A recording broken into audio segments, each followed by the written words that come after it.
Very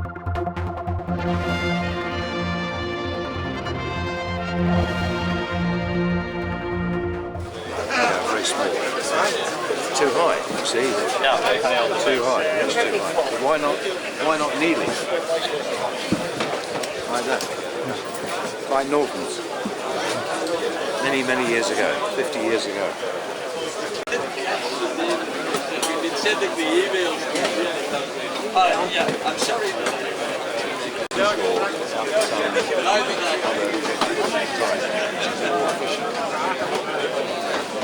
You've got there.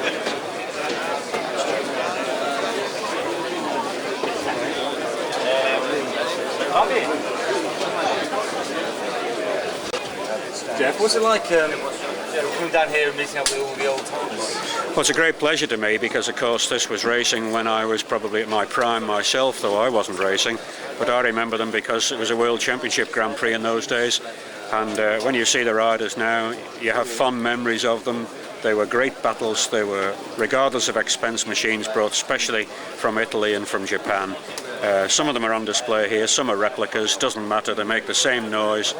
There weren't the same number of people coming to watch the TT in those days, for certain. It was a round of the World Championship, and the pressure was on for the riders such as you see here, Taviri, Rob, Bryans, Reed, and people like that. They were all under pressure to get World Championship points as part of the series. What is amazing to me is how young the riders still look, and you do forget that what we're talking about here is 35 years ago. The World Championship then was at its height, the TT was at its height for that type of arrangement. Now it's a social festival, and the people remember the riders with affection, and so do I. We lost a few in those days, of course, but people like Taviri, they're evergreen, he's 70, and absolutely amazing, and their recall of what happens, they can tell you a fault they developed on a machine in practice, 40 years ago. Long forgotten by everybody else, but the people here are delighted to rub shoulders with them, because this is the thing about the TT. You wouldn't get this at any other meeting now, and particularly the World Championships. You just don't meet the riders. They're locked away, they're closeted away, and they're reluctant to talk to their fans. And here you can come and see world champions by the score. The turnout's good. I mean, there's a World Cup football match going on television. England are playing, but it's a great amount of interest. Yeah, England were 1-up at the last I heard of it, but nobody cares. And as Colin Edwards, the World Superbike former champion and running second at the moment, said, he couldn't believe in the Isle of Man that there's a full Grand Prix, Moto Grand Prix on a Mugello in Italy, and nobody cares. They're not watching it on television or anything. They're wandering around here looking at the old bikes. And that tells you something about the TT, that it's the intimacy of it where you can get close. That's what it's about. Do you think that the riders of today will one day be appearing here doing the same thing? Well, I suppose they will, but of course the people who'll be coming to see them will be appropriately older, as they will. It won't be me, and I've had my day on it, and I'm glad to have been associated with it, to have a small part of it. I wish I'd have been commentating when these bikes were being ridden. In fact I did make it actually in 1970, the MVs were still riding, but the Bill Ivey and people like that, Bill was killed later on, but yeah, they were great days, and I don't see why David Jeffries can't be such a big hero in the appropriate amount of time. He's only 26 now, but yes, I suppose the same thing will prevail. 40 years of bloody trials riding. Only 40? Yeah. Running. Well, Phil Reed, it's a pleasure to welcome you back to the Isle of Man, and you have the honour of leading away the parade again. And you had your ups and downs in the Isle of Man. I've never let it away. Yeah. I've never let it. Didn't you go with John Surtees that time? Yeah, on the MVs you were number one. Lead it? Yeah. Oh, you've got a fantastic memory. When you come back to the Isle of Man, though, you're still hero worship for the endeavours you made. They were fantastic days, weren't they? Wonderful golden era, really. And I like to come back again and be involved in enthusiasm of the mecca of motorcycle racing, really. There's no place like this in the world. It's 40 years and more since you won the TT, and your first attempt after winning the Manx, 61 junior. And then you went on to a record, well, not a record number, but certainly a lot of wins on a variety of machinery. And although they say Hailwood was the master of changing bikes, you were nearly as good yourself. Well, I suppose I was. I mean, I won 125, 250 and 500 World Championships, and the Formula One over here in terrible conditions, the first ever one. And, well, they're just motorcycles, aren't they? The battles you had with Bill Ivey on the Yamahas were quite something in '68, weren't they? Was it real aggro or was it press aggro? No, it was real aggro, really, because I'd invited, I suggested to the Yamaha Motor Company that Bill Ivey join the team because he, I thought, was the best rider to ride 125s and 500s, and we needed another European rider after my Duff had injured himself, and it seemed like he wouldn't return for about 6 months. So I invited Bill. I called him when he was at Brands Hatch and asked him to come here. But 3 years after that, he felt he should be given the opportunity to win the 250 World Championship when Honda and Suzuki had pulled out. So really it was only the factory Yamahas. And there was no discussion with me or agreement with me. I was just told fait accompli, which rather upset me because I battled for 2 years with the 250 to develop that into a really fine machine as we had in 1968. And I went along with the plan and the team orders, which were against the FIM code at the time, team orders. And I heard that Bill had been saying to people that he could beat Phil Reed in the 250 easily. And I said to him on the start line in the Czechoslovakian Grand Prix, Bill, if you think you can beat me, you're going to have to beat me. We're racing. And he said some expletive, and and we raced, and I won. But no one knew that I shouldn't have won until he came in behind me and started shouting the odds about you, this and that and the other.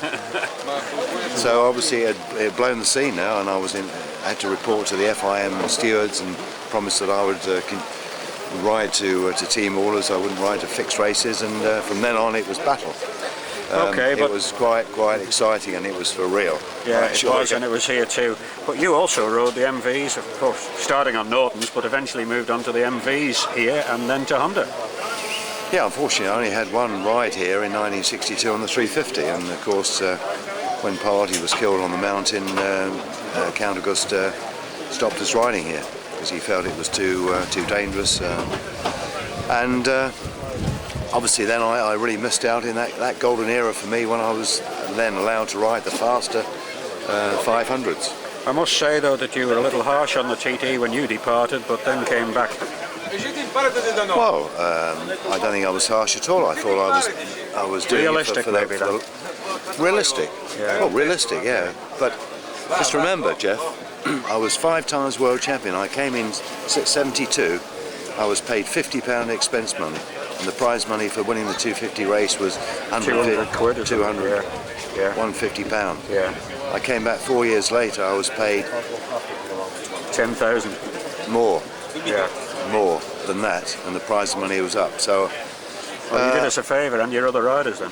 well, I did, and I felt that the riders weren't being paid enough anyway for spending 2 weeks here. It's like 2 weeks, you know, and a ferry.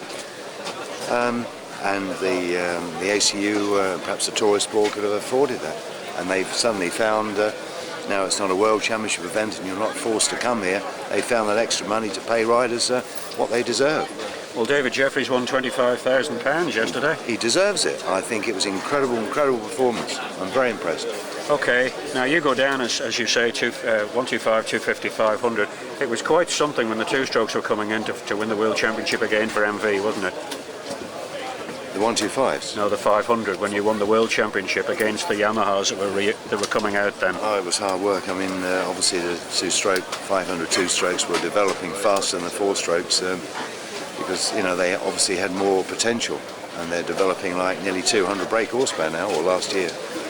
Yeah, so we were struggling, and MVs being the supreme team that they believed they were, it was difficult for me to get them to improve. Like, I had to introduce disc brakes to them and magnesium wheels, which makes the bike easier to ride, more competitive. And yeah, I did battle for a couple of years, and if it hadn't been one small electrical problem when I was leading the Finnish Grand Prix, I would have had a hat-trick of 500 wins against Agostini twice on the Yamaha. Well, you were with Agostini and Halewood. The three of you were a tremendous act at any Grand Prix. You knew that you would be giving the lot. Well, we didn't think of it like that. I mean, we were giving everything. You know, obviously we wanted to win, and not at all costs, but yeah, it was very competitive and very exciting and very hard. We gave our best, and I mean, there were brilliant riders. Aga was brilliant, and Mike was brilliant, and Lanzavori and Sarin, and they're all brilliant riders, and there were many others that on their day were unbeatable. Okay, well, it's a pleasure to welcome you back. We hope you get a good run in the parade tomorrow. Let's hope it's sunny. Yeah, thanks a lot, Phil. Okay. Thank you. Thank you. To the big screen.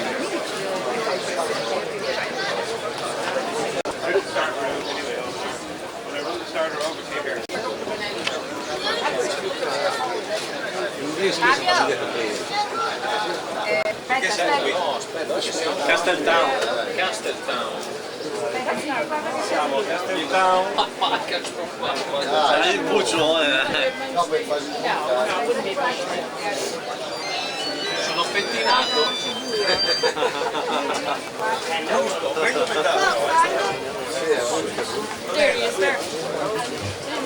se mi prendi il busto, There's no answer on that. Yeah, that's a load of times. siamo a Castletown.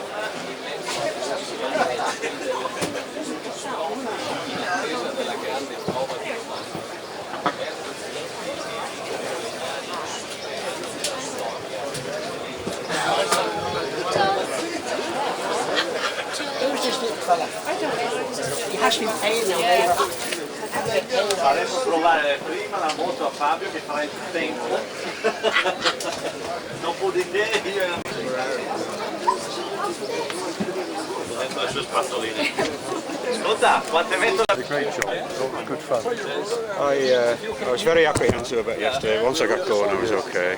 Well, you got through it all right? Yes, No so problem. well, you couldn't go wrong with that race, could you? No, it was perfect. Gosh, it was What caused the drama at the end with Jeffrey's bike? gearbox selector pin fell out. It was the same as at the Northwest 200 in practice, but then he tried to find another gear and buggered the box up completely. Whereas when it happened yesterday, he knew not to touch the pedal, it was in third. He put his foot in the swinging arm and rode it home in third, because he said if he'd have gone for something else, that would have been it. So amazing that they've had the problem and it's still there. Yeah, eh? Fantastic ride. Yes, Fantastic it was, ride, yeah. fantastic And ride. the lap record that he set was on the slowing down lap coming in to refuel. And he said he was going for it on the last lap up to the hairpin when the gears went. So heaven knows what time that would have been. Yeah.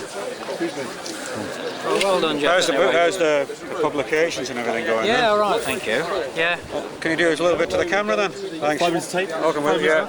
Welcome. It's a great festival for the Isle of Man, but you come at a different perspective now rather than riding. You're in the media industry, and it's just as hard going, I think, really, if not harder. I think in many ways it is harder, definitely. It certainly gives you a different perspective on the scene, but just, well, almost as exciting, not quite as exciting. I was reading recently about your race when you almost won. It was really absolutely nip and tuck, and you must have been so disappointed.